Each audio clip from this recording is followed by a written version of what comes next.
Telugu political league లో ఇవాల్టి match Wanaparthy స్టేడియానికి మారింది. కాంగ్రెస్ తో సీనియర్ ప్లేయర్, జూనియర్ ప్లేయర్ మధ్య మ్యాచ్ రసకండాయంలో సాగుతోంది. మేఘారెడ్డి సెలెక్షన్ ను తప్పుపట్టారు చిన్నారెడ్డి. దీంతో హాట్ మేఘారెడ్డి చిన్నారెడ్డిపై బౌన్సర్లు సంధించారు. తనపై స్లెడ్జింగ్ కు పాల్పడ్డారు అంటూ టీపీసీసీకి ఫిర్యాదు చేశారు. దీంతో అసలు గొడవ ఎందుకు మొదలైందో తెలుస్తామన్నారు టీపీసీసీ చీఫ్ మహేష్ గౌడ్.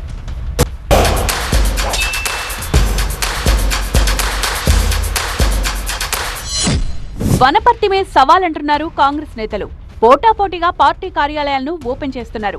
వనపర్తి గడ్డ తన అడ్డా అనుకుంటే మేఘారెడ్డి వచ్చారన్నారు కాంగ్రెస్ సీనియర్ నేత, మాజీ మంత్రి, ప్రణాళికా సంఘం వైస్ చైర్మన్ చిన్నారెడ్డి.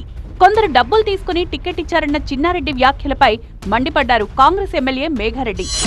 టికెట్ పొందిన వ్యక్తితో డబ్బులకు ఆశపడి నా టికెట్ ను పక్కకు పెట్టారనేటువంటి మాట కూడా మీతో మనం చేస్తున్నాను. కొంత డబ్బులకు ఆశపడి నా టికెట్ కోశారు. ఇలా నా 48 సంవత్సరాలు నిర్మాణం చేసుకున్న రాజకీయ జీవితాన్ని ఒక్క వేటుతో కింద పడేశారనేటువంటి మాట కూడా మీతో మనం చేస్తాం. ఒకవేళ డబ్బులు తీసుకునే కాంగ్రెస్ పార్టీ బీఫామ్ ఇస్తుందని ఆయన అనుకుంటే, ఆయనకు 8 సార్లు ఎమ్మెల్యేగా, ఒకసారి ఎమ్మెల్సీగా 9 సార్లు బీఫామ్ ఇచ్చారు. సో అట్లా ఉన్నట్ల మరి ఆయనే చెప్పాలి, నేనైతే డబ్బులు లేదు. తాను ఎమ్మెల్యేగా గెలిచి మంత్రినై ఉంటే వనపర్తి డెవలప్మెంట్ వేరే లెవెల్లో ఉండేదన్న చిన్నారెడ్డి వ్యాఖ్యలపై మండిపడ్డారు మేఘారెడ్డి. నియోజకవర్గాన్ని తాను అభివృద్ధి చేస్తున్నారన్నారు. కానీ చిన్నారెడ్డి బీఆర్ఎస్ నేతలతో చేతులు కలిపి పార్టీకి అన్యాయం చేస్తున్నారన్నారు. నేను పడిపోవచ్చు కానీ వనపర్తి నియోజకవర్గాన్ని పూర్తిగా నాశనం చేశారు. నాలాంటి వాడు ఎమ్మెల్యేగా ఎన్నుకోబడింటే, ఇప్పుడు ఏర్పడిన రాష్ట్ర ప్రభుత్వంలో ఒక మంత్రిగా నియమించబడితే వనపర్తికి ఎంత మార్గదర్శనం ఉండేదనేటువంటి మాట కూడా. లైన్ దాటి బీఆర్ఎస్ల కోసం రోజు మాజీ బీఆర్ఎస్ల కోసం పనిచేస్తూ ఉన్నాడు. ఆయనతో పాటు మండల్ లెవెల్ వాళ్ళతో పనిచేస్తున్నాడు. జిల్లా లెవెల్, కాన్స్టిట్యూన్సీ లెవెల్కి వస్తే మాజీ ఎమ్మెల్యే చంద్రశేఖర్ రెడ్డి కావచ్చు, మాజీ మంత్రి నిరంజన్ రెడ్డి గారు కావచ్చు, వాళ్ళ పిఏని వీళ్ళ ఇంటికి పంపిస్తారు, వీళ్ళ పిఏని ఆయన ఇంటికి పంపిస్తారు.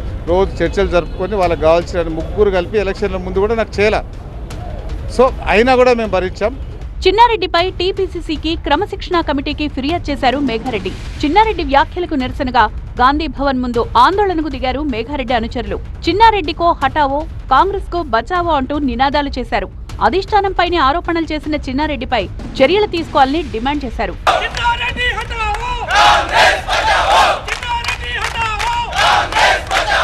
మేఘారెడ్డి ఇచ్చిన ఫిర్యాదు తీసుకున్నామన్నారు టీపీసీసీ చీఫ్ మహేష్ కుమార్ గౌడ్. చిన్నారెడ్డి నుంచి కూడా సమాచారం తీసుకున్నాక చర్యలు తీసుకుంటామన్నారు. చిన్నారెడ్డి గారు మాట్లాడిన క్లిప్పింగ్స్ కూడా తెప్పించుకున్నాము.